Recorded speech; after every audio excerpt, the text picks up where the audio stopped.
Hello, and welcome to another edition of Heavy Hands. I am your host, Connor, and with me, as always, is Mr. Phil. Sup? What's up, Phil? How you hanging, brah? Too bad. I assume you said not too bad. What would you expect? Yeah. But except because you're... Oh, did it cut out? Yeah, so your reply was, too bad. Too bad, sucker. Yeah. Welcome to Heavy Hands. We are on we're in the aftermath of UFC 315 right now, and we hailed it as being a not particularly good but somewhat good enough pay-per-view. I gotta say, in terms of like results to talk about, it feels like a lot happened on this card. It felt, yeah. I don't know, momentous but also weird and unsettling in a variety of ways. Yeah, I mean, it was an odd card because a lot of the parts you would have expected to be good were not good, and some of the parts you might have expected to be kind of a grind were actually really fun. It was like, yeah, I mean, it was definitely a card for engendering an emotional reaction to what's happening. Yes. And, you know, again, the emotions that it generated were not universally like, thrilling dopamine rushes of, the, you know, most exciting, events you could possibly see. But it was interesting. It was a weird Certainly. Mixture of outcomes. Certainly. And pretty much the entirety of the main card, which were mostly the fights that we fixated on, I think fits that description. I mean, just to give you a brief rundown of what we will be discussing today, there were I'm sure for Phil and I more than for many people, the very mixed emotions of the main event, which was, it has to be said, a classic fight. Yeah. Like an absolute banger of a war, what should be but will not be the final nail in the coffin of Bilal Muhammad's reputation as a universally boring fighter. 'Cause you give the man the right matchup, or you make him fight because he realizes he's losing, and he has always been scrappy and tough as fuck. And that really, really came through. But also, I'm sure for Phil and I, a bit of a sad experience because we didn't really see the game plan we were expecting. And also, it was like Bilal, it was like Nicholas Dalby's fight with Randy Brown. Like, he was showing his heart and his toughness and being really impressive in a fight that he was pretty much always going to lose the way it was playing out. We had Valentina Shevchenko once again defeating an opponent much more in line with her late career defenses, in that Manon Fiorot kind of made it quite close, but also there was really no question that Valentina Shevchenko got the win. We had I don't even know what I'm feeling about Ayman Zahabi versus Jose Aldo, and the very likely event of Jose Aldo's retirement, at least for now. He'll probably get that itch again in 4 months. But he didn't like the experience leading up to the fight. There was a whole clusterfuck with the weight class changing and the bizarre rules of the like Quebec Commission, playing some part in that. And it was just a strange, but also, you know, if I didn't care about these fighters, I would have really enjoyed watching it. Very entertaining, action-packed fight. And then Natalia Silva versus Alexa Grasso. Silva very likely the next challenger to Valentina Shevchenko now. And she looked like it in a pretty much totally dominant performance over Alexa Grasso, which still highlighted all the sort of weird problems in her game, but also exactly why she doesn't pay for any of those problems. All pretty exciting fights. And one, I mean, even the co-main event was a pretty good fight by Valentina Shevchenko's standards, you got to admit. Yeah. It had momentum swings, you know. It wasn't action-packed necessarily, but it definitely had the momentum swings we look for. So, not too bad. But I think we're going to start off just talking about the main event. Jack Della Maddalena, Belal Muhammad. I can't give myself any credit for picking this correctly. But a couple of the things I was worried about, I think, did rear their head here. Namely that Belal did not start the fight pressuring. He sort of had to come to the realization that he needed to pressure, when he was already kind of like the better part of 3 rounds in the hole. And also, once he did start to pressure, he did not get the results that he got against the likes of Leon Edwards, because Jack Della Maddalena does not stop being a problem just because you get him reacting, just because you get him on the back foot or get the first bite of initiative in an exchange. And so he was able to go very deep into exchanges and still be a problem. And as the categorically harder hitter of the two, Belal Muhammad was able to do all the good work in the world. And I gotta say, I mean, the anti-southpaw boxing for the many portions of this fight when Della Maddalena was southpaw, I think that's a problem of the past. Belal Muhammad's boxing really looked quite good, but he was just completely outgunned. I don't think he really had the right strategy to begin with. And by the time he sort of hit on something that might work, it was either too late for it to work, or he then had to figure out that it maybe also never would have worked. Because, like, remember when he pressured the hell out of Sean Brady? Mm-hmm. And how he got hit like 1,000,000 times by, like, Sean Brady's left hook? Well, this is what that looks like when the guy hits like Jack Della Maddalena, and is also a much better, cleaner counterpuncher, and also doesn't get horribly fatigued hitting you with his best punches. In fact, it charges him up, and he just gets stronger and smoother and more relaxed as the fight goes on.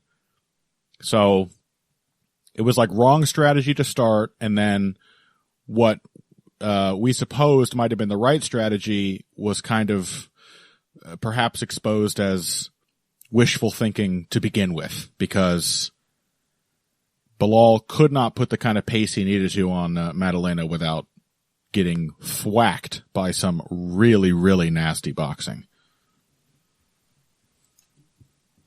Yeah, I found this fight really, like you said, like, really intriguing. Yeah. Like, it was because the first thing was that, like, I didn't get the impression that I was like watching the same fight in a lot of ways than like the commentary team was. Because, you know, they kept talking about how terrible Belal's approach was, he wasn't shooting enough, all this kind of stuff. And yeah, I was sort of thinking to myself,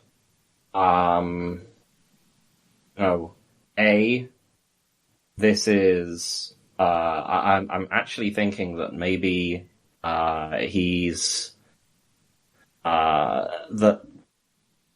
that he's realized that he simply cannot be, as you said, he can't be as aggressive as he was against Sean Brady, because he will get smoked.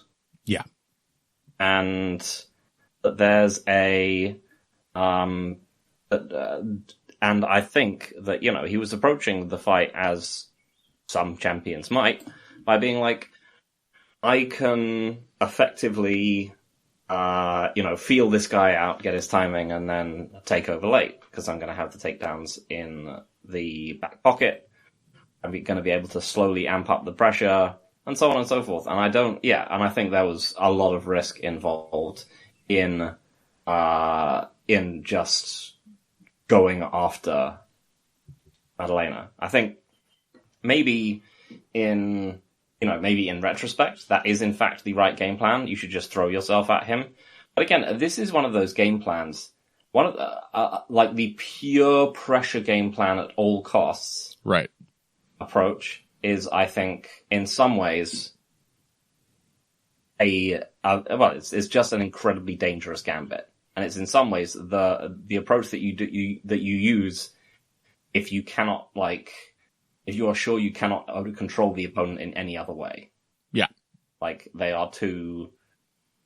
And I think there is a sort of concession to many fighters where they just realize I cannot, to do that, you have to let go of some of the confidence. You have to either have insane confidence that says, I can do whatever I want, or you have to let go of some of the confidence of a champion and say, I literally have to stay on this guy, or otherwise he's going to kill me. I can't match you tactic for tactic, so I have to just try to make you miserable and shut you out of the fight by attrition. Yeah. And, the other thing about this fight, and the other thing that just kept sort of disappearing into the commentary was what a great fight it was, as you said. Oh. It was just fantastic. It's just, mixed up grappling and, striking, and it kept, a high pace, and it had momentum swings. And also the fact that, it was really close. Mm-hmm. It was a really close fight. I was not sure who I was scoring rounds 1 and 2 for. And indeed, a lot of the fight, I don't think there were, many super clear rounds across the entirety of the fight. I did feel like they were, especially the commentary, were kind of scoring a lot of Della Maddalena's work under the understanding that he hits harder. I think I was probably scoring it that way as well. I do think there's some argument that, Maddalena scored the best shots in all of the close rounds, not just on the assumption that we know he has more power than Belal. Although I think it's also very clear from the way Belal was connecting, and also in the Leon Edwards fight, that he has kind of solved mechanically some of his feather-fistedness, because he was landing some very clean, snappy shots. But I also think the shots Della Maddalena was landing were flush, that kind of perpendicular impact, He would nail Belal flat on the side of the face with a short left hand multiple times in the first 3 rounds. And I was like, okay, well, that was definitely the best shot of the round. And even though Belal was eating them like candy until very late, he was just not showing any reaction at all. They still looked like tremendously clean, powerful punches to me. Yeah. It was, I definitely didn't have a problem with the decision. I was, I was like, these are clear rounds. I think all of these are close and competitive rounds, but one of these guys is clearly getting more beaten up. Yeah. And, I think round 5 is the one where, Della Maddalena makes the grappling mistake, but that's also I think maybe his clearest round where he, does the most damage. Just a fantastic fight. And I think it was, because I originally reposted this thing, and I think it was a post from Movement Marshals, if I'm correct, or a thread that got picked up by Ghost, someone, by an aggregator. But he did an amazing job of doing a preview for this, and basically nailed almost every single aspect of why this fight would be troublesome for Belal. For example, that JDM has great first level takedown defense. He's actually very good in the clinch by the cage. He does a good job of keeping his kind of protecting himself against level changes with his hands, whilst people are shooting in on him. And, some of the clear flaws that can be found in Belal's game, like his tendency to shift moving backwards and to kick whilst he's shifting and moving backwards, and making himself incredibly vulnerable if you can chain punches together on him. Yeah, I think he just did. He'd done an article, and it's one thing to like nail the dynamics of a fight afterwards, but I think this one really nailed the key factors for why JDM would win this in going in. And that was the thing, is that to me this was a fight between as we said, like brute consistency and someone who is simply winning when the moment comes around. But yeah, the last element of this is obviously what a sensational performance this was from Jack Della Maddalena. Yeah. A very consistent performance from JDM. Very consistent. Yep. You can still see that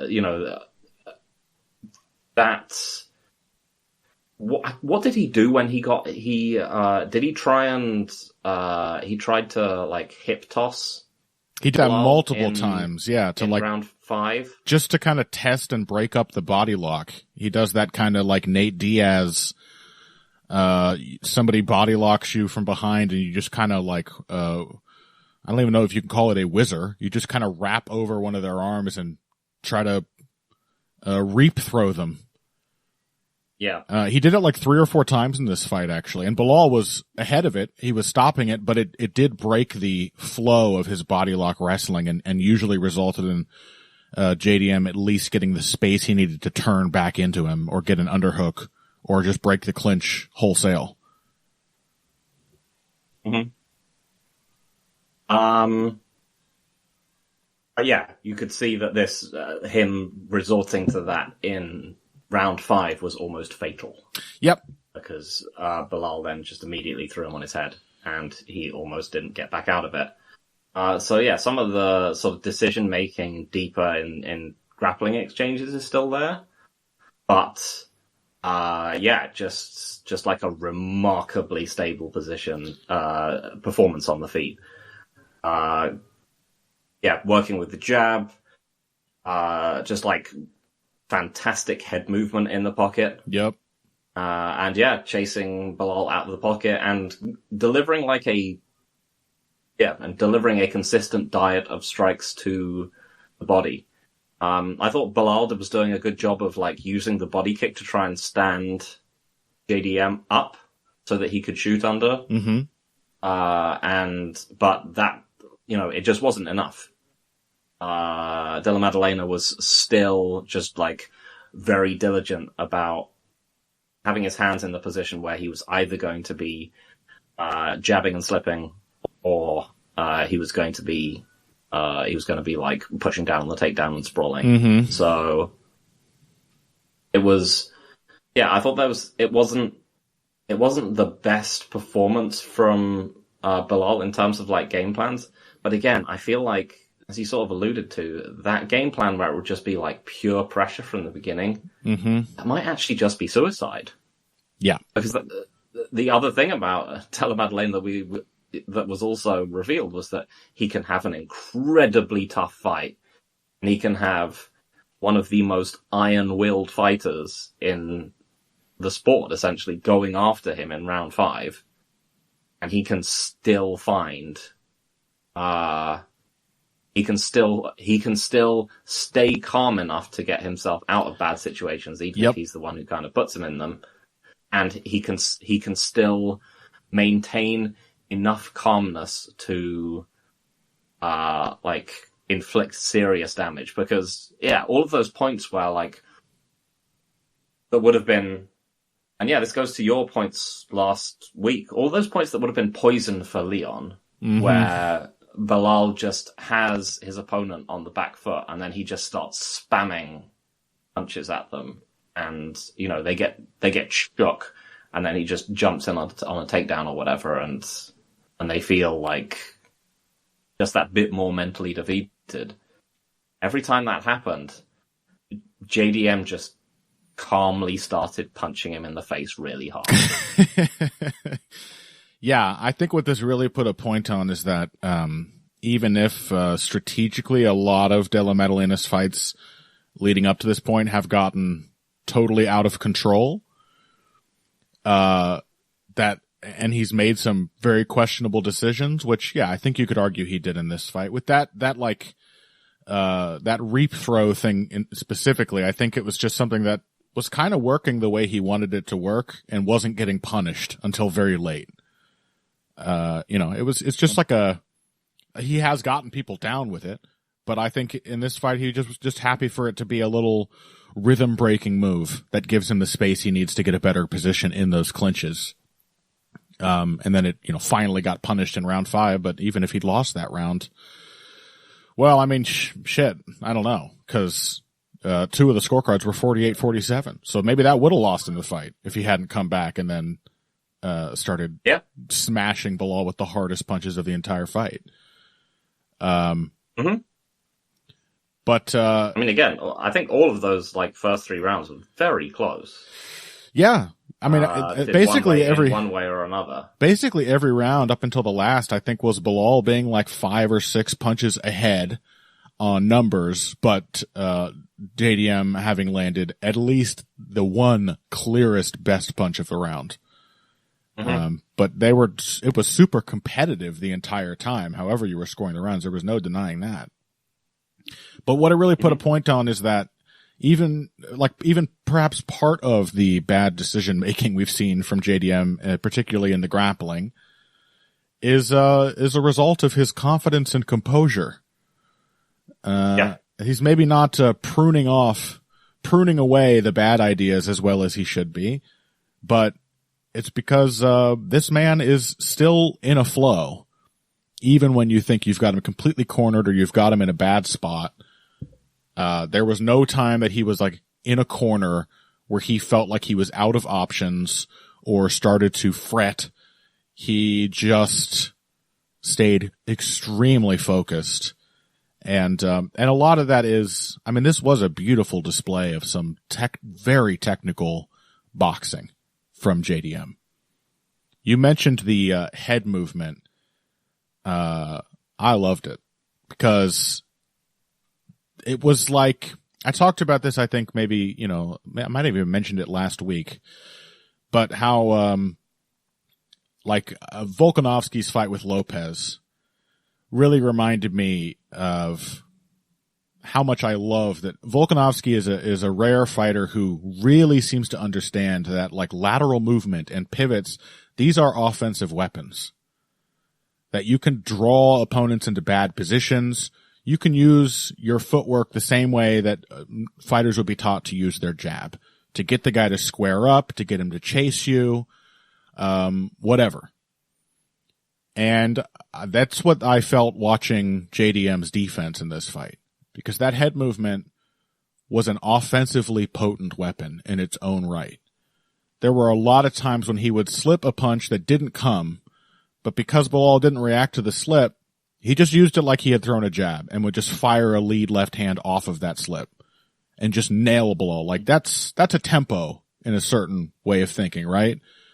And even if you this happens to me when I spar.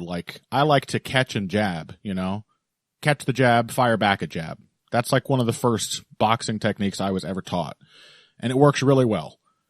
And a lot of times somebody will feint and you'll put up your hand to catch and no jab comes. But guess what? If you just do the catch and jab motion anyway, you usually land the jab. Because that little tempo, even though you've guessed wrong, you can still treat it as if you've kind of got the drop of it, that you've got the drop on somebody in that, in that little moment of a conversation and still get your shot off. And Della Maddalena is a guy who doesn't ever feel caught out. He doesn't get uncomfortable when he guesses wrong. He feels well, I know what position this move has put me, what attack this move has put me in position for, rather, and I'm going to pull the trigger. And it's almost always a good call. I also really like that he is a rare MMA fighter whose head movement is totally non-rote. because this is something good boxers do. If you like roll under a punch, you should wait in that position. You should be comfortable enough to wait, like with your head over your right hip, for them to try to find your head, and then you can roll back the other way and bring a counter. You don't have to rush through the whole chain of movement, because a guy like Belal, as he was trying to do, and at times did successfully, he'll pick up on that rhythm and he'll catch you at the end of that long chain of head movement, right? That's too much negative actions in a row. And JDM would like slip, roll under a punch, and wait for Belal to try to track him down, and then roll or slip again, and then crack him. That is genuinely something that MMA fighters are very rarely comfortable doing. It's just kind of maintaining a given head slot, if you will. Or they have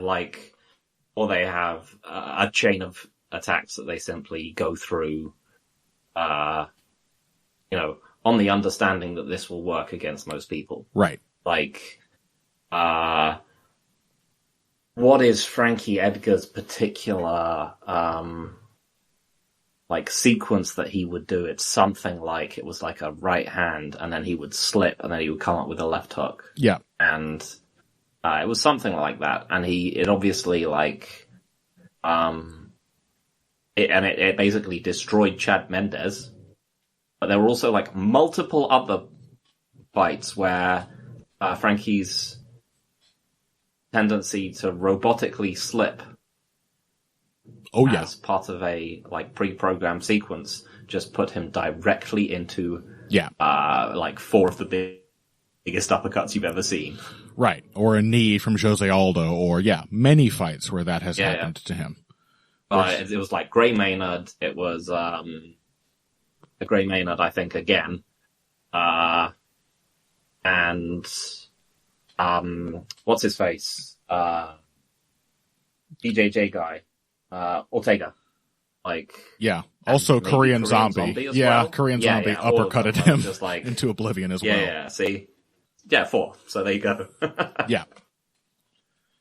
Where there's this whole sequence and you have to run the whole thing, and even if that is a good way to learn it, this is the whole sequence. It's good to have that flow chart in mind. This is the position I go to next.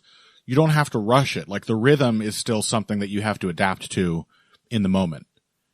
And that's what really good boxers do, is they stay just right on the edge of the tempi that are being exchanged, and just say that one little step ahead of the opponent so that their next movement is actually critical. It makes the person actually aim at a target and miss badly, and then you can punish them. Just that kind of feel for exchanges. I mean, I kind of mentioned that vaguely as a thing I was worried about, but boy, did this highlight it, that Della Maddalena can go 6, 7, 8 shots into an exchange and still just be laser focused on his opponent, and still be stringing together defense and counters, and then putting combinations together. At some point, I think it was before round 4, or maybe even before round 5, his corner was like, you're fighting beautifully. The 4th and 5th punches, or the 3rd and 4th punches in your combinations are going to be the ones that land really hard. Yeah. And then he came out that next round and was like, okay, slip, 2, 3, vicious uppercut, horrible hook to the body, and those punches would indeed land with savage impact. And that was when Belal really started to get broken down, when Della Maddalena was actively extending those exchanges and his combinations, and landing. Frequently, it was a horrible body shot at the very end of the chain that would be sickeningly clean. But yeah, I mean, there's so many little boxing tricks and ideas to look at in this fight, like using a pawing jab to then set up a feint into a lead cross. Countering jabs with jabs, not letting Belal build initiative off of having landed his jab by just immediately reminding him that your jab is there in the way too. So many little details that really strongly remind me of actual high-level boxers. Yeah. And that fifth round is just sensational. Like, Yeah. it's just an amazing MMA round. Yeah. Just got everything. It's like both guys, you know, as is so rare in the fifth round, both guys just open the taps and just empty the tank. Yeah.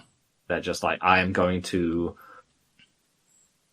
force this fight to the absolute, like, limit of what I can do. Yeah. And yeah, so I just feel like I learned a lot from this fight. And it was just very good. And I feel like people, again, it's another one of these fights where it's just a great fight. And this does seem like the modern MMA discourse to at least some extent. But, like, the narrative around it has already kind of drowned what a great fight it is. Yeah. That, like, people just seem, like, happy that Bilal got exposed because he's a fraud or whatever. How can you look at this fight and call that man a fraud? He fought his fucking ass off. Like, yeah. Even if it sort of started to feel over the course of the fight like, oh, he was not going to be able to win this. Certainly not against this particular version of Della Maddalena. Like, he made him prove it. He really made him prove it.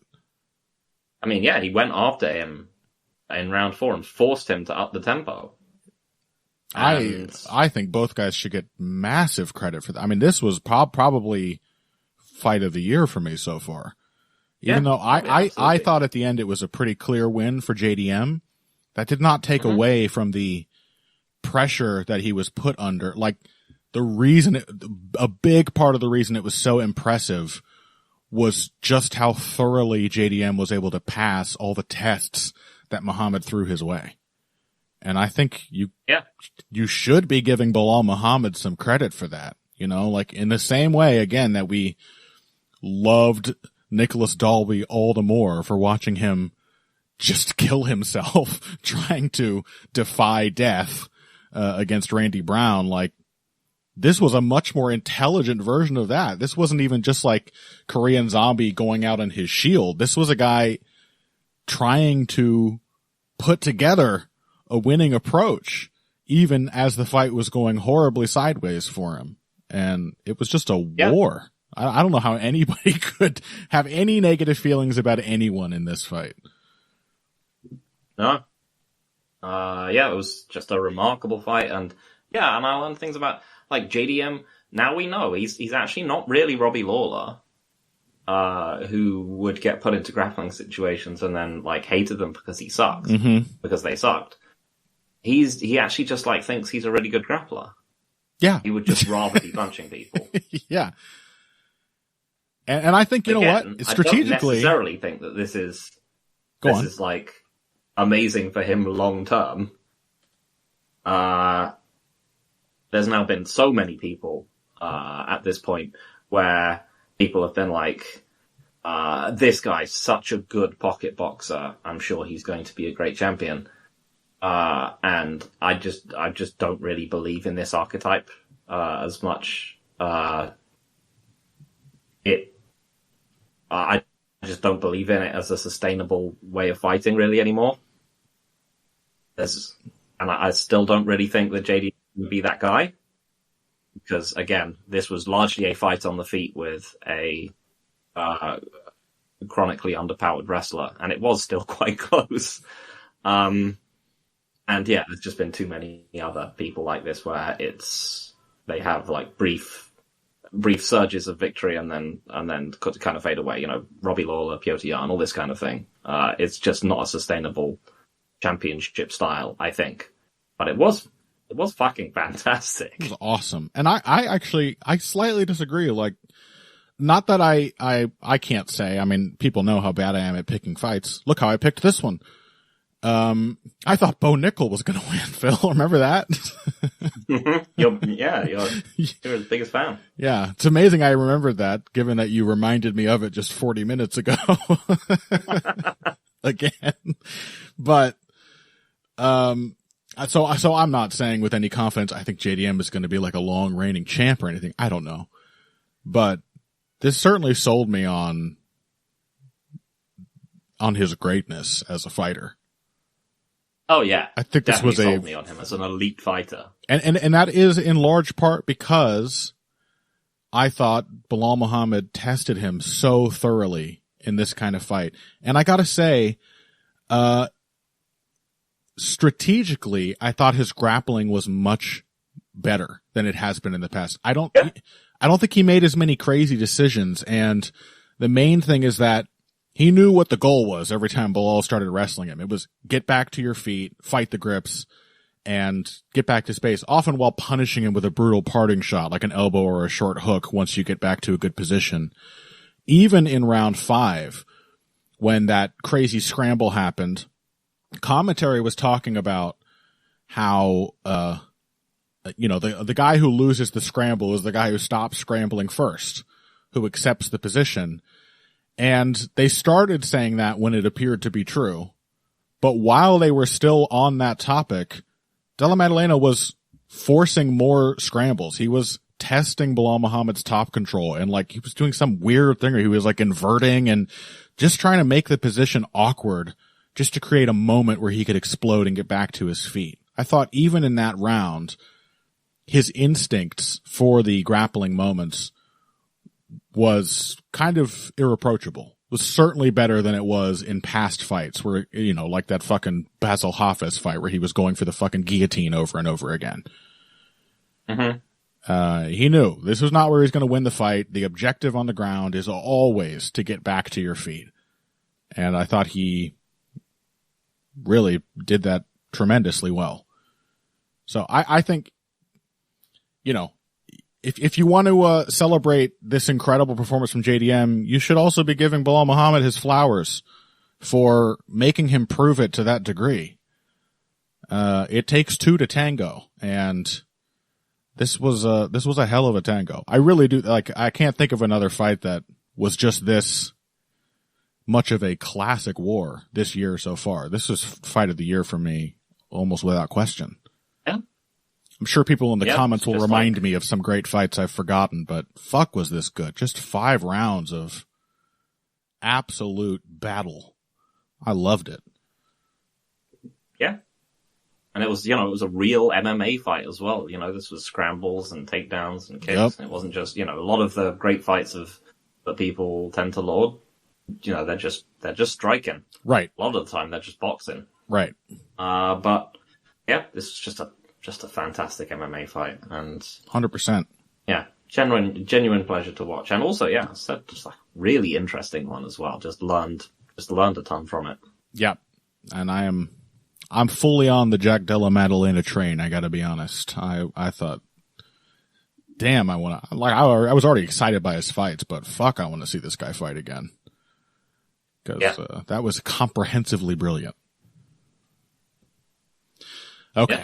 Yeah. Didn't think he had it in him. Amazing. Well, at the risk of us getting a little too excited, I think we should take a break and then start talking about Valentina Shevchenko. More strategic brilliance. After that, we have to talk about Jose Aldo Ayman Zahabi.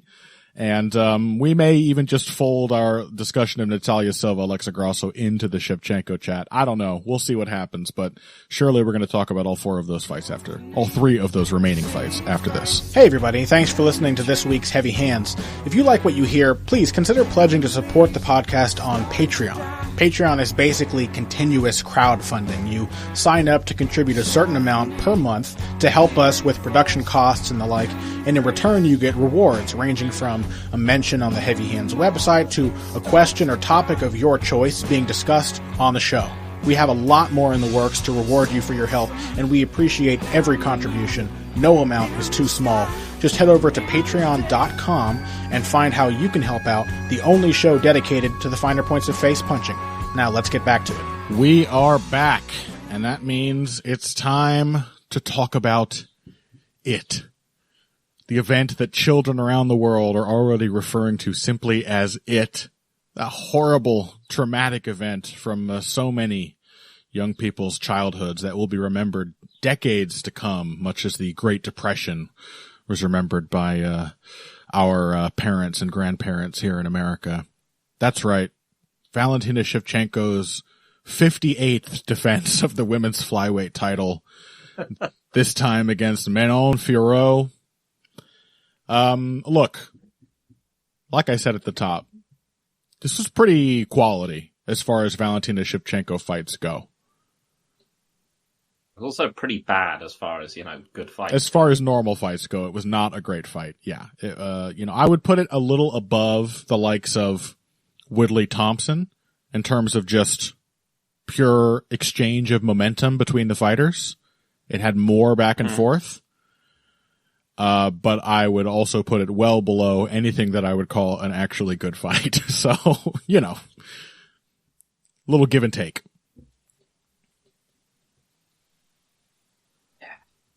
Yeah. Kick us off, Phil. What do you think of this one? It wasn't very good. But that's been well covered. I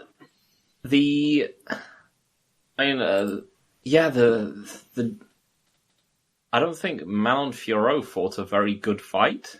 No. I think we were sort of expecting that. Yeah, for all of the things that she's kind of good at to sort of fall by the wayside once she encountered the maddening style of Valentina Shevchenko. Yeah, that was more or less what I expected. Yeah. What I don't think I expected was that her primary way of winning rounds was going to be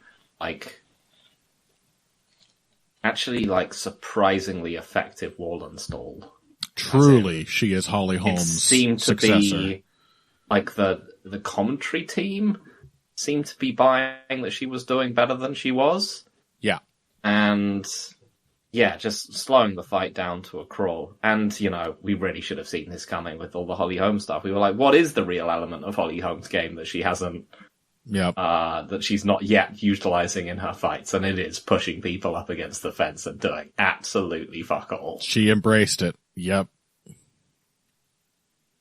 Even there, she does still look like a slightly supercharged Holly Holm, because, boy, those were some impactful knees to the thigh. Mm-hmm. Compared to the shit that Holly Holm was doing in clinches. Holly Holm just does do it. Let's be honest, Holly Holm really does do nothing. Just fuck all. But knees to the thigh is about as close as you can get to fuck all without literally doing what Holly Holm does, or doesn't do, as the case may be. She was, I'll give Fiorot this credit. Given how horribly the first round went for her, and it went really horribly, she did make some quite sharp adjustments. She got a read. I mean, I don't want to give someone too much praise for not getting hit by the only counterpunch Valentina Shevchenko was willing to throw, which was that fucking right hook. I swear to God, it took her till round 5, Phil, to throw a left hand of any kind. And it landed really clean when she did it. It was like a feint jab, left hand, right down the pike, and it cracked Manon Fiorot. She just did not use her left hand, even by Valentina's standards. This was a decided in her performance. Yes, Valentina. Yes, so. Sort of like a reverse Arlovsky. Mm-hmm. Only has a lead hand. Only has the left hook. If only we could merge those two together. Yep, we'd have an even more perfect human being.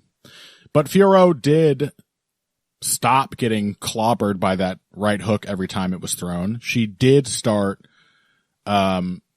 using some feints and drawing out the shots and using her pressure to get underneath Valentina's punches and get to those takedown attempts, I will call them, if they can actually be called takedown attempts. So, credit to her for that.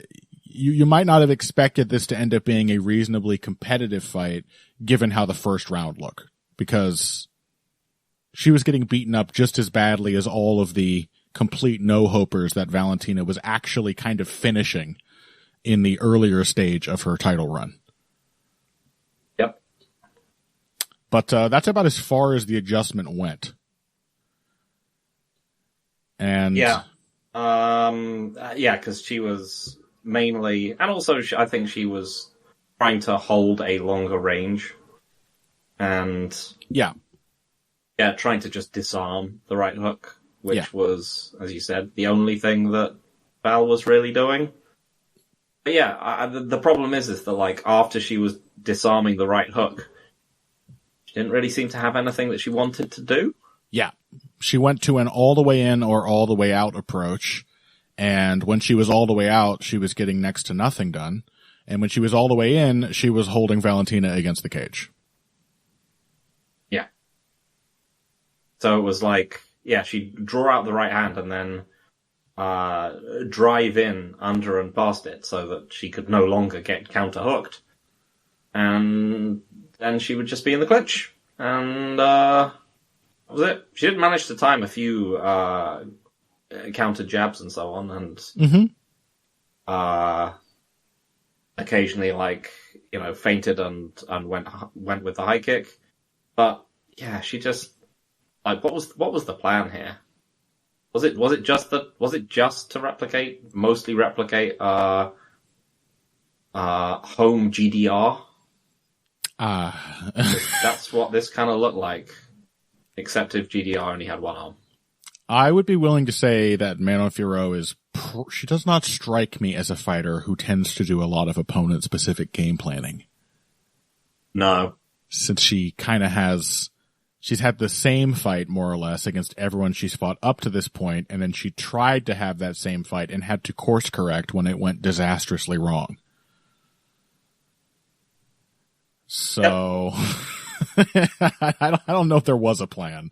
I think she was very much finding it as she went, and what she found was that she could at least eat up 1.5 minutes of time per round if she would just, like, go for a body lock and then have no idea how to, test Valentina's balance after getting there.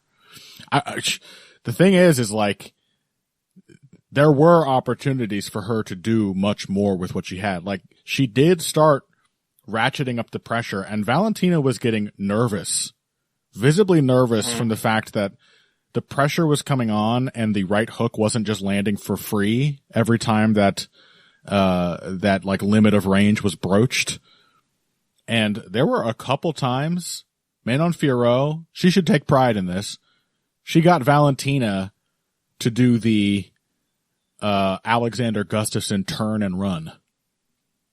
Yep. That's not a good look for the lifelong kickboxer. That is not a good look. No. That's she's rarely done that in the past. Yeah. And I think it was in these moments where she had to take a step off to her left, and probably like a less risk-averse fighter would have said, okay, now I step in with the left hand, and that gets me to the next position, and then I can exit more safely. But she was like, I can't throw the left hand. A curse was put on me when I was a child that told me I can only throw 60 left hands in my entire life, and I'm at 52. I have to parcel them out very, very carefully for the rest of my career. And so she was like, I'm out of options, and just turned and ran away because she couldn't figure out how to exit while remaining facing her opponent. Bad look. Of course, Fiorot was totally incapable of exploiting that. Typically because by the time she had pressured Valentina to that point, she was so fully overextended and stuck on her own lead foot that she had no more options. She had to reset before she could do anything else. Yep. That is the effect, though, of Valentina, that you get somebody who has a big reach advantage and a height advantage, and yet they are... And whose general game plan has been to bury people with volume. Yeah.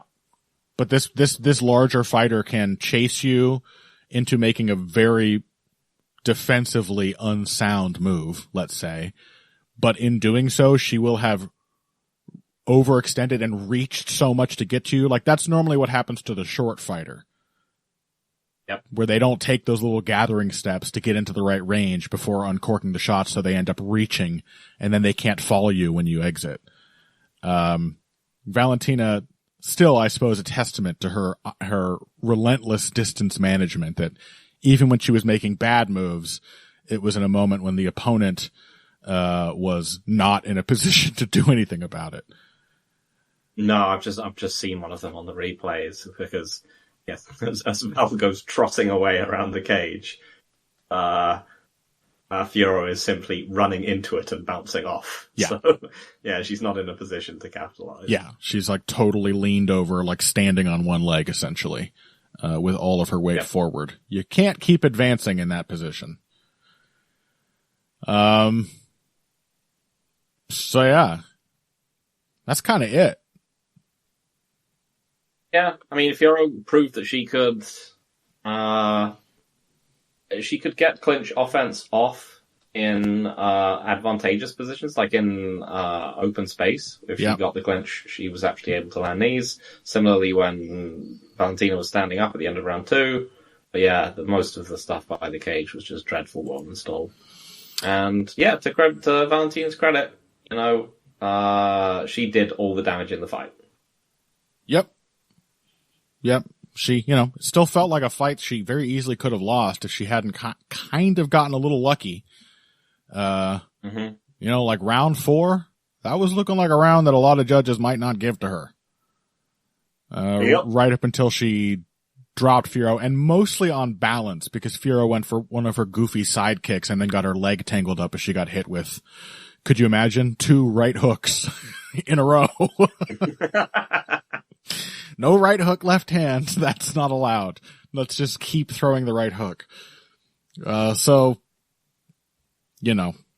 I mean, Shevchenko now knows that every title challenger is going to be coming back multiple times, so maybe she's just saving the left hand for Shevchenko Fiorot 3. Can't give too much away. You want to surprise the opponent with the fact that you have 2 arms in the rubber match. Mm-hmm.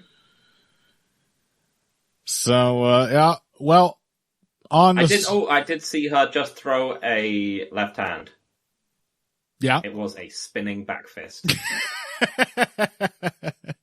She landed a couple of those pretty damn hard, Yeah, and the spin kick as well. That was nice. She landed it as like a nice counter, yeah. Yeah. She a low kick and then really nice timing, didn't rush it. Got the wheel kick up there. She also landed one very nice Holloway-esque counter jumping spinning back kick to the chest. Yeah. As Fiorot was trying to level change. That was, there. As ever. It's not like a Valentina fight is devoid of anything cool. It's just, the very cool things happen once every 6 minutes. Yep, that's pretty much it. So while we're on the subject of Valentina being a style that is rarely represented in MMA overall, and certainly not represented in any way across the women's flyweight division, and therefore every one of her challengers is immediately confused and scared when they get into the cage with her, Natalia Silva had a fight with Alexa Grasso. We may as well talk about that briefly and then discuss what might happen between the two of them, should she indeed be Valentina's next title challenger. What did you think of Silva's performance against Grasso? I can lead off here, if you like. Same? It just looked like what I was expecting. I actually got a little nervous after we talked. We really kind of were very blasé picking her here. And then I talked to Zane, and he was like, made me feel like it might be a little closer. I ultimately was like, nah, I just think. I don't know that Silva looks like all the people that have beaten Grasso, because they tend to be like wrestlers, but I just see Grasso as a largely kind of neutral at range and, what's the word I'm looking for? Lacking in footwork. Yeah. And therefore she's going to keep trying to find a space where she can feel comfortable planting her feet. And it's just not going to come very often because Silva has goofy fucking footwork. And boy, did it look goofy, especially in the first round of this fight when Natalia Silva was doing so many leg feints that it was like she couldn't possibly get a reaction to any one of them. It just looked like she was sort of having a spasm, and Grasso was just ignoring them all. But there are too many feints. they're supposed to be impactful when you feint. You make the person react. Her approach to feinting seems to be, if I'm constantly doing lots of movements, you won't be able to tell when I'm doing a movement that is a strike. And to be fair, it probably works for her better than it would a lot of other fighters because she is so fast when she decides to go. But it was just a confusion of leg feints. It looked like she had 2 bad knees. Like she was just like, I don't know, like bow-leggedly galloping around because she was constantly hip feinting and stomping. And I've never seen anything like that. But it was, in fact, what I kind of expected when you and I talked about it, which is that Alexa Grasso can be competitive with anyone in the boxing if it's a same exchange over and over kind of fight. But if she is forced to actually make up that ground and cover the distance to get to her opponent, we have only seen her do that reasonably well once, and it was the first fight with Valentina Shevchenko. Mm-hmm. That is the only time she has seemed to have a clear understanding of like using her jab to break in and then get work done. And I got to give Dean Thomas the credit. They threw to him sometime in the first round. And Dean usually has, you know, he knows his shit. He's usually got something pretty interesting to say in my experience. And in this one, I agree. Okay. And in this one, he zeroed in on Grasso's double jab, which was indeed effective. Almost every time she threw it, but he was like, she keeps double jabbing and then moving away. And that's not what the double jab is for. If you're in a fight, especially where it's the onus is heavily on you to pressure, the double jab that gets your opponent moving back is your way in. And she kept double jabbing and then like sidestepping or simply retreating back to where she had started. And that I think is unfortunately all too typical of Alexa Grasso's boxing. That is the norm. And Grasso Shevchenko 1 was literally the one time I can recall where that has not been the defining quality of her striking. Yes, she has simply gone backwards afterwards, and Valentina adapted around her. Yeah. Yeah. Yeah, this was like Yair Rodriguez, Josh Emmett, just, you know, played out at lower weight classes, with sort of less power. That Grasso had to work so hard to track Silva down, and when she did track her down, Silva would just spam punches in the pocket until she went away. Yeah, she was frequently getting the drop on her even when she wound up in a bad position.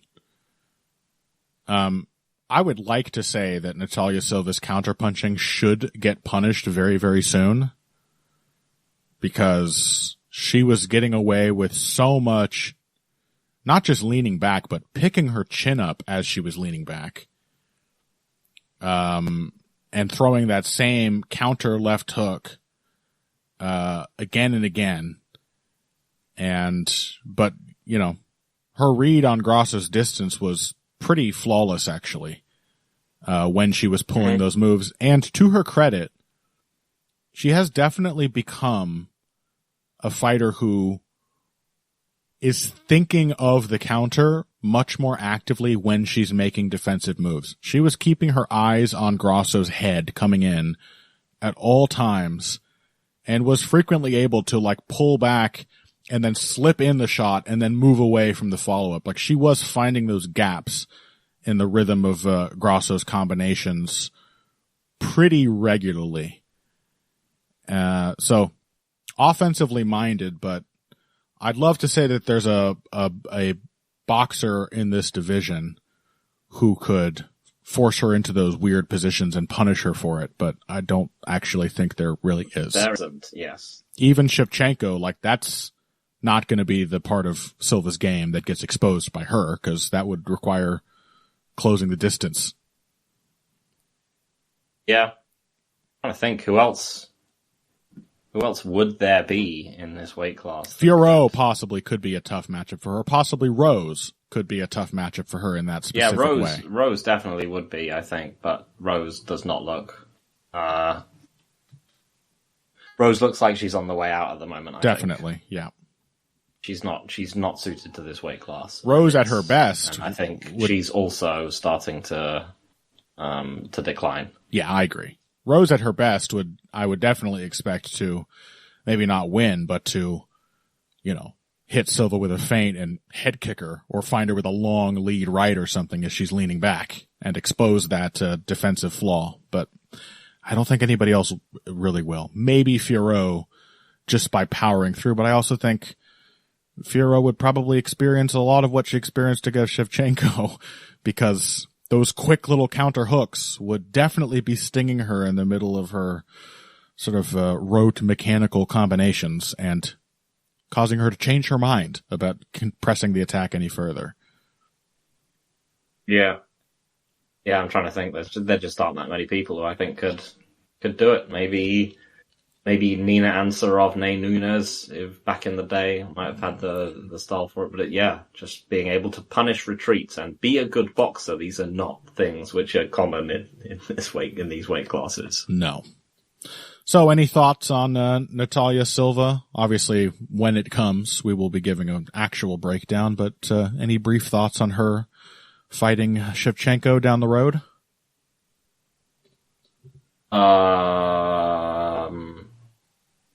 If her grappling isn't terrible, she's probably going to become champ.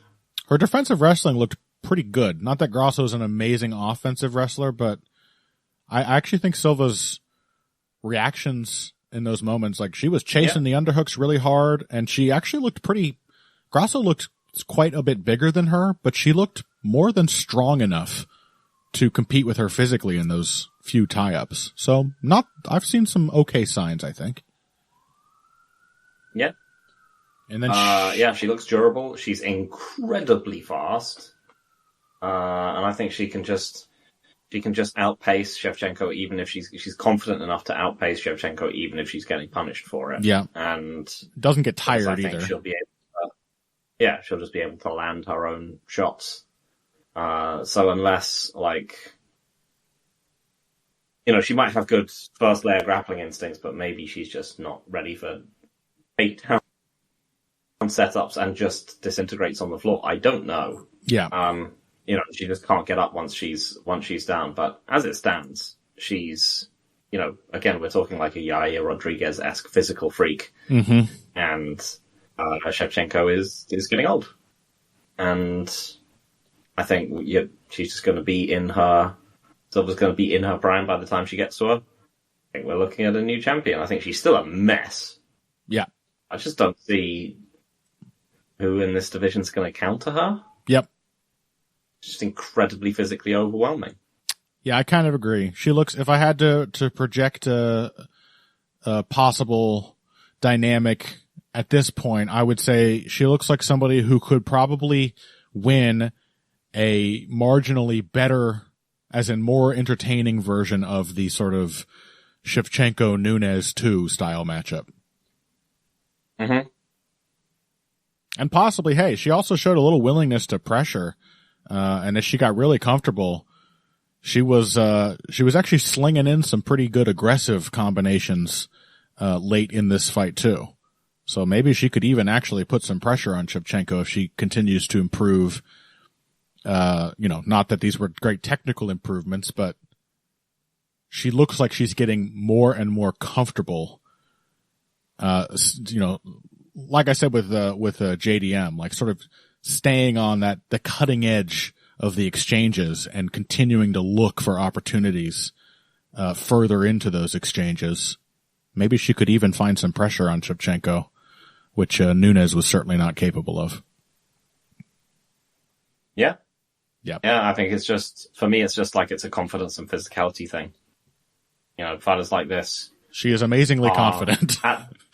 At their most dangerous, when they just keep coming up and no one seems to stop them. Yep. Anthony Pettis, for example, on his big run, or even Conor McGregor to some extent. You're just like, I know I am the best, and all the holes don't necessarily get exposed because they simply know they're going to win their fights, and so they do, and then falls off a bit. But I just don't think. I think she's just on her way to the belt, frankly. Yep. I think I kind of agree. We'll see if our thoughts have changed when that fateful day actually comes around, but that is kind of how I'm feeling too. Okay. Well, let us take one more break and return to talk about possibly the final fight in the career of Jose Aldo after this. Financial support is fantastic, but there are other, even easier ways to support Heavy Hands. Perhaps the best is by spreading the word. We know our fan base. You're all cool, popular people with serious social media presences. You're tastemakers and trendsetters. Okay, there are one or two of you that don't fit that description. You know who you are, but no matter what, you can always help us out by telling folks about the show. You can also give us a positive rating and review on iTunes and Stitcher, things like that. We rely on word of mouth and positive feedback to grow and improve, so thank you very much for your time and your help. Now, back to the show. All right.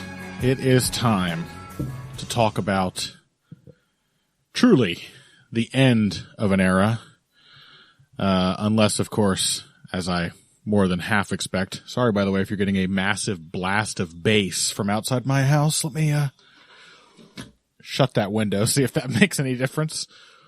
I can't actually hear anything. Yeah, you can't, but on my end, I bet the listeners are picking that up. Just thudding bass from somebody's SUV or something.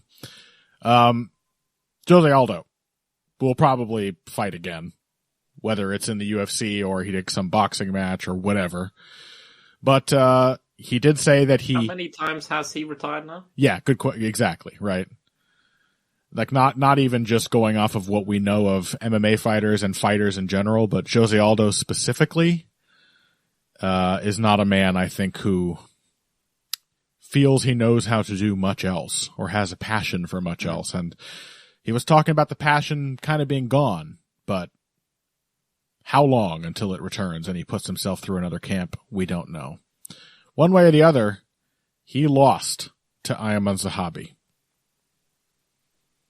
Or as I think you put it on Twitter, Phil, take notes, Mario Batista. That's how you rob Jose Aldo. Which, yeah. Did you think this was a robbery? I don't think Mario Batista. Why it's Mario Batista? Ayman Zahabi won it. Yeah. I also didn't think it looked like really see how he gets 2 rounds there. What are they? Yeah, I mean, I suppose it would be rounds 2 and 3. 3 being a hilarious round in which they How each... How is he winning round 3? Because Aldo's very tired. That's not a scoring criteria. I know. Scoring criteria is not looking sleepy. It's just, if you think of optics, right, you have a round in which Zahabi is essentially finished like 3 times in a row with really a classic Jose Aldo finishing sequence. And then that turns out immediately that was literally all Jose had left to give. And he ends like a minute. I mean, it was like the Max Holloway fight in that round. Yeah. You know, he lands these huge shots. He hurts Zahabi way more than he ever hurt Max Holloway. And then he just gets fucking hammered on his back for like well over a minute to end the fight. I think does he even take that many shots? Or does he simply just look very sleepy? He took quite a few. He got his head split open with an elbow. I mean, he had nothing. Like he was not even able to defend himself. I mean, I understand what you're saying. I think optically that kind of looks like the sort of work that will balance out a huge like knockdown sequence. Is if you come back and start... Sure, but the person who did the most damage to Jose Aldo in that round is unequivocally Jose Aldo. Yes. Yeah, I agree. Because he simply emptied his gas tank. Yeah. I mean, it was kind of funny. He emptied his gas tank with like 5 strikes. Yeah. Just like went for the finish for a solid 10 seconds, and that was just it. He was so utterly depleted after that. Yeah.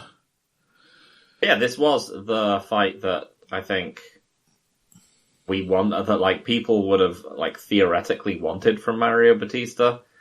This is maybe it's not exactly the kind of fight you'd like to retire on, because ideally you don't want to retire being exhausted and getting beaten up.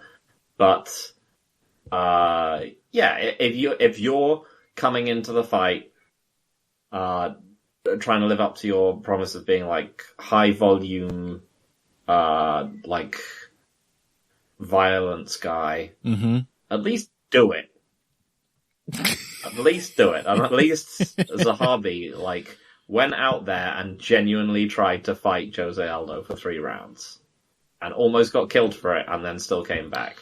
So you're saying a very gutsy performance. A fight in which he was like double jab right-handing Jose Aldo and like punching through his counters in the first 2 and then ended the fight grappling him. You like that?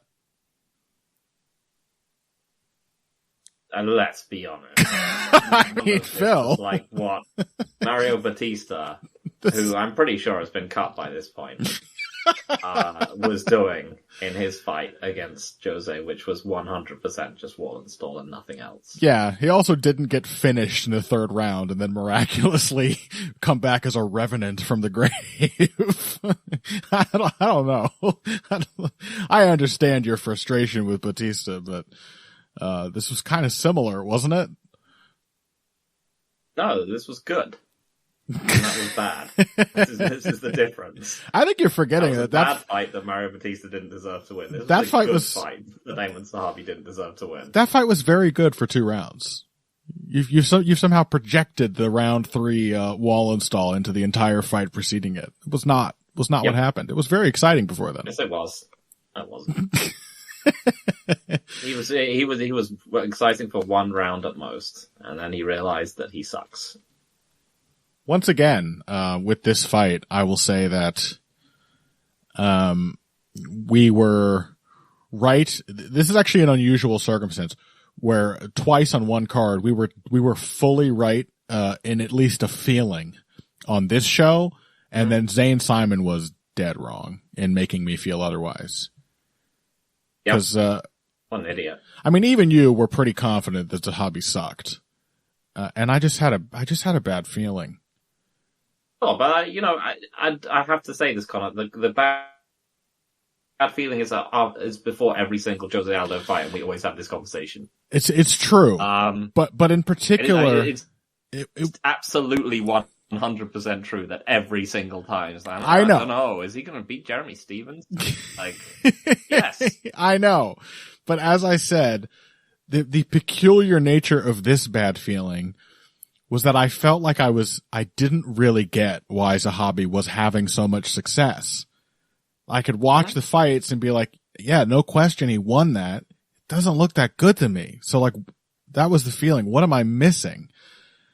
And Zane helped assuage that more than you did. Maybe it's just because he's, got a better attitude. But was like, no, like, absolutely Jose's going to win this fight. That's more or less what you said as well. And as it turned out, this was in many ways another Ayman Zahabi performance, where it was like, it was not looking good. His sort of limited defensive palette was definitely getting fully tested by Aldo in the first round. But then the realization that we kind of settled on, the conclusion we settled on of Zahabi as the ultimate right ideas, wrong execution fighter, did kind of play out here. Like, he was doing a lot of goofy shit and looking very awkward in a lot of moments, but he was also like standing his ground and like picking up on Aldo's patterns defensively as the fight went on and hitting him with counters. Like, he was definitely bold enough to continue looking for pocket counters against Jose Aldo. You have to give him some props for that. Oh yeah. Like, no, I mean, I give lots of props to Zahabi. This was a great performance. He just feels still like he's performing so high above what his level looks like it should be, but... Yeah. I mean, that's why I complimented him. I was like, that's how you rob Jose Aldo. He did it again. He really went for it. Like, and yeah, you could see what makes him a good fighter, yeah, because he's just very attentive to what's happening. Mm-hmm. And even if, his defense is jazz hands, mm-hmm. he's paying attention to what's happening. He was drawing back from he was reacting and drawing back from the knees. I think he just has very fast reflexes. He's a comfortable pocket fighter, man. Yeah, I think he just has very quick reflexes, and he kind of sees things coming a lot. And he always does something to mitigate it. Yeah. His ability to do that meant that he could stay in with Jose, and he often was like, he was working enough that Jose couldn't get close enough to really body shot him comfortably. Mm-hmm. Which I think was one of the dynamics that made this a lot closer. Yeah. Because he was staying so active just by like trying to pick off shots, Jose's jab. Like Jose wasn't really able to do his classic thing of like stepping in and ripping 2 body shots because there was always something coming back. Yeah. He was always having to reset. And yeah, staying at that range just meant that Jose was constantly having to do things. So it did end up being sort of Holloway-esque. It really was, yeah, which is precisely what Fiorot was asking for. Relentless pressure. Mm-hmm. Make him keep exchanging with you. And and as you said, a lot of those body shots later in the fight were also not landing because he was crowding Aldo. Like the angle just wasn't being given to him, because usually somebody will take a jerky step back and yank their hands up to their face to protect themselves, and that's when the nasty body shots get in. But he kept getting his elbows in the way because he was staying low and in close, kind of putting his head in Aldo's chest. And it is genuinely a lot harder to find that hook to the body from that position. I mean, I'm imagining that for years, Firas Zahabi for a long time had all of these great fighters under his wing, and it was like a destination camp, TriStar. Got all that cred from GSP. Yeah, people came from all over the world. Yeah. As TriStar. How many international fighters did he ruin during that phase? But I have to imagine that Ayman Zahabi was like, come on, Firas, let me be the guy. For so many years. And he's like, shut up, Ayman. Like, you're my stupid fucking brother. Like, look at the guys I got. I got Alex Garcia. I got Tom Breeze. These guys are going to pan out. These guys have the potential to be great. And now his moment has come. He's all these years of being the star scream to Firas Zahabi's not Optimus Prime. What's the bad one's name? Megatron. Jesus, Connor. I almost said Megazord.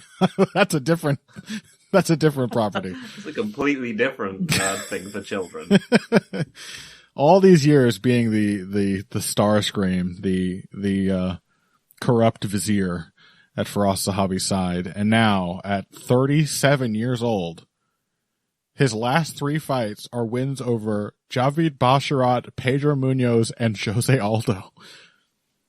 Mm-hmm.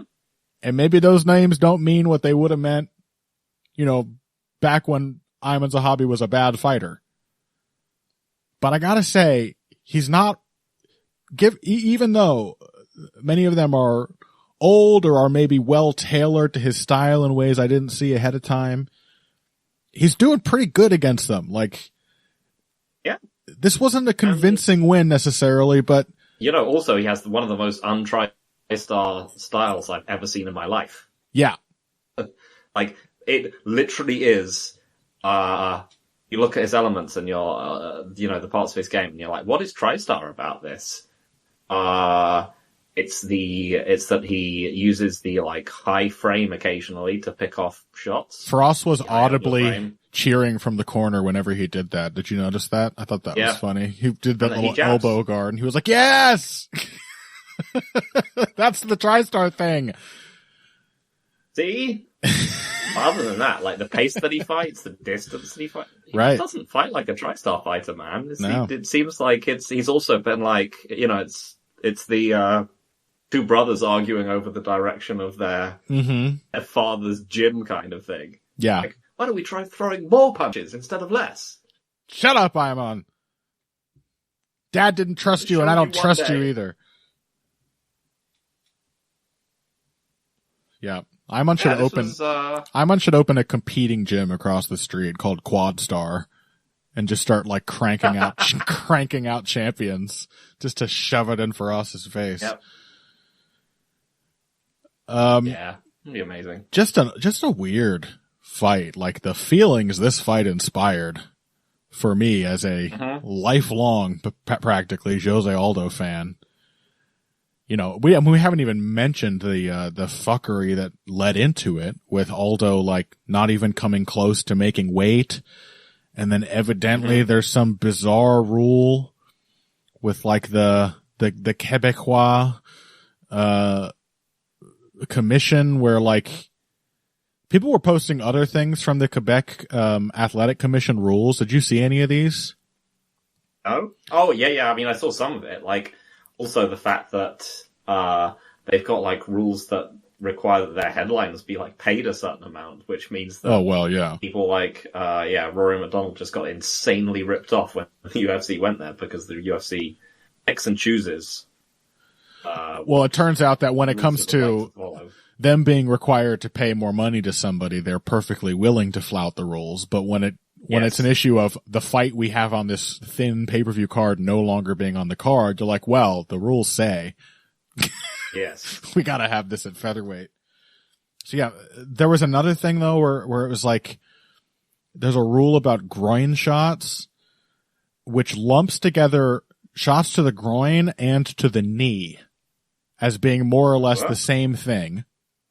That you get a 5-minute pause if you're struck in the groin or the knee. But you get a 5-minute break, and if you can't continue 5 minutes after being hit in the groin, you're disqualified. Oh, yeah. But if you can't continue 5 minutes after being struck in the knee, you win.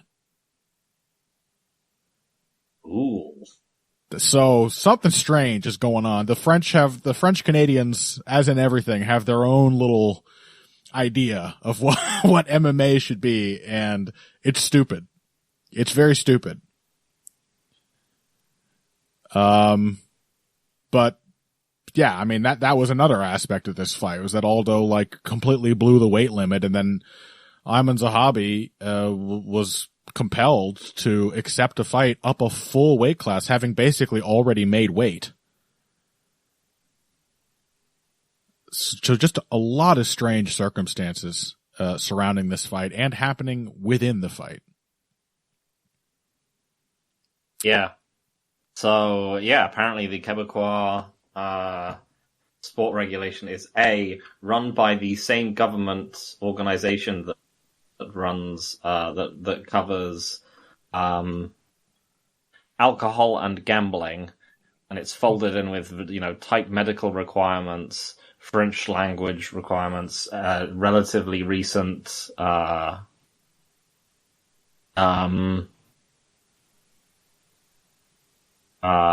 legalization of like amateur MMA and so on. And yeah, somehow it's just like received just a laundry list of weird shit that people just try and ignore most of the time, unless it's, unless it's to their benefit in the case of the UFC. Right.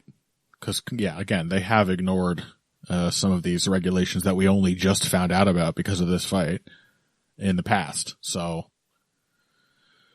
I don't know. Strange circumstances to surround what may be the final fight in the career of a truly legendary fighter. Evidently they're up to speed on the grounded opponent rule, strangely enough, because that head kick Aldo landed. That head kick Aldo landed after the knee knockdown in round 3 would not have been legal a year ago. But was a perfectly legal and savage follow-up to the knockdown on this night. So I don't know. I don't know what's going on in Quebec. Yeah. And I wasn't entirely sure what was going on in this fight. It was, I don't know how to make heads or tails of it. Very strange. Again, if I didn't care about either of these fighters particularly, or if I was like a new fan and I was watching Iman Zahabi's rise and I was like, yeah, I would have thought this was the best. It was certainly an entertaining, action-packed fight. Yeah, it was great. But emotionally, Like, this is confusing. Yeah. I was like, if it's got to be like this, I don't think he won. I didn't think that he won the third round. I thought that was optics. But, he got almost finished. I don't care about whether Jose Aldo actually wins fights at this point in his career. Right. It doesn't mean anything.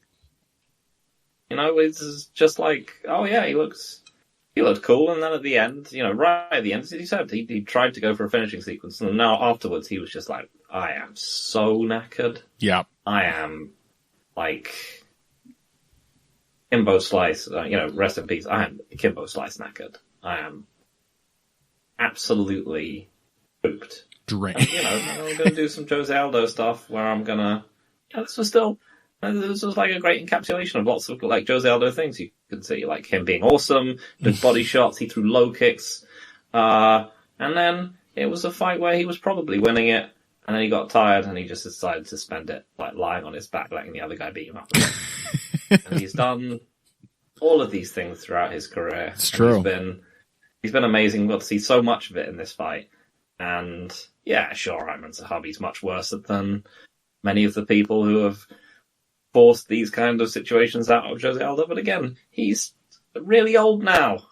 Yeah. And Ayman Zahabi, he fought him tremendously courageously. Yeah, he's not actually bad, Ayman Zahabi. Like that was the disconcerting thing leading into this, and he proved it once again. Like his game is pretty well put together.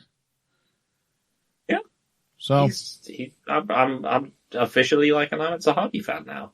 Yeah. And I'm with you. I think they've got Mario Batista who's fighting against Chito Vera, I think. I think in June he was going to fight earlier, and then they rescheduled it or whatever. And, just give that fight to Ayman Zahabi and cut Mario Batista. Like, he's the new Mario Batista.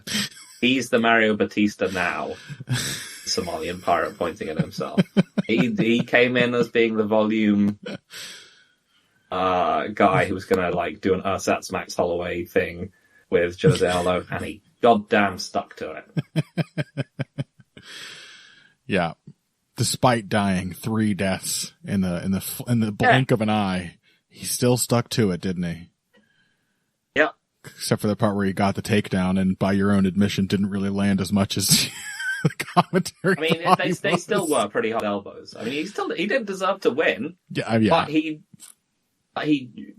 fought his heart out against a man who is, again, like, Zahabi's pretty old, but like, was older than him and who is 1 million years old in fight years. And Mario Batista is what? He's like 20 years old, whatever.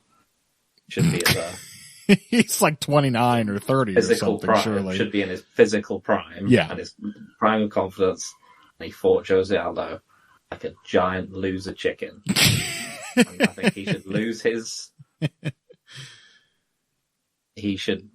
spot in the rankings and his name. Do you think Merab Dvalishvili is a giant loser chicken?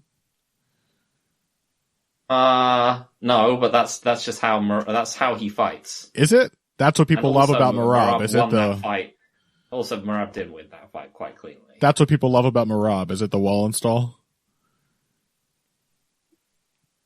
I mean, no, but like Merab didn't come in. Everyone knew how Merab would like win fights. Mario Batista, people were like, "Oh, look at this guy! He's such a cool action fighter." Connor. That's his real crime. Is disappointing your expectations. Not necessarily. It's all about the contrast. I mean, I was like, if Merab's gonna just fail on 1 million takedowns, that is kind of how he wins fights. That's not how Mario Batista wins fights. Don't be a lame wall and stall merchant. Just fight how you're supposed to. You think, like, what are you going to win the bantamweight belt because you're scared of a geriatric like man from a different weight class? Whatever. Paul Craig versus Bo Nickel ass performance. Ooh, I better take this guy really cautiously. How Have dare the you? confidence that you're going to win, Mario Batista. Actually, don't. Get out of the UFC. Get out. How dare you? Don't you dare call him Bone Nickel. That's too far, sir. That is too far. He might as well be. All right. Well, I think that will, that's more than enough, for this episode of Heavy Hands. Again, I still need to watch this. Testas Bukowskis, Ivan Kuzalov, dueling 27-30, 30-27 cards. Yeah, I haven't caught that one yet either. I'm sure it's fascinating. Yeah. But at least as far as these main card bouts go, a consequential, it poses some thoughts and reflection, the results of this card. And I want to emphasize again, it was capped off with a genuinely classic war that, I hope people will come around. It might be one of those fights where there's like a Twitter post 6 years from now and there's a new generation of MMA fans that have hopped on whatever bandwagon, and there's like some tweet that's like underrated fights that you've forgotten, and it like blows up, and it's like it's Muhammad JDM. Yep. And then people will be ready to acknowledge that this was a courageous blood and guts battle between two fighters doing everything they could to test each other. But damn it, I think that's how we should think of it right fucking now, because it was worthy of celebration, that fight. It sure was. All right. Well, on that note, I will tell you to find us on social media if you disagree with any of our opinions. At Evil Greg Jackson, that's Phil on Twitter, and you can find me at Boxing Bush. I'm also on Blue Sky at King Typo, and you can find us on Patreon as well. It may be irrelevant now, but if you are wondering what we were actually thinking about Aldo Zahabi, I think that was relegated to a bonus episode last week. So you want to find out how very wrong we were, or perhaps find out how justified my confusion and fear were, then go and find that on patreon.com/heavyhands. We'll be back next week, and we may have to come up with a topic or maybe talk about one of those boxing events we didn't discuss last weekend, because we've got a true Apex card happening with this Burns versus Morales event. So we will see if that yields anything particularly interesting to talk about. But until then, if you came here today for the finer points of face punching, you came to the right place. This has been Heavy Hands.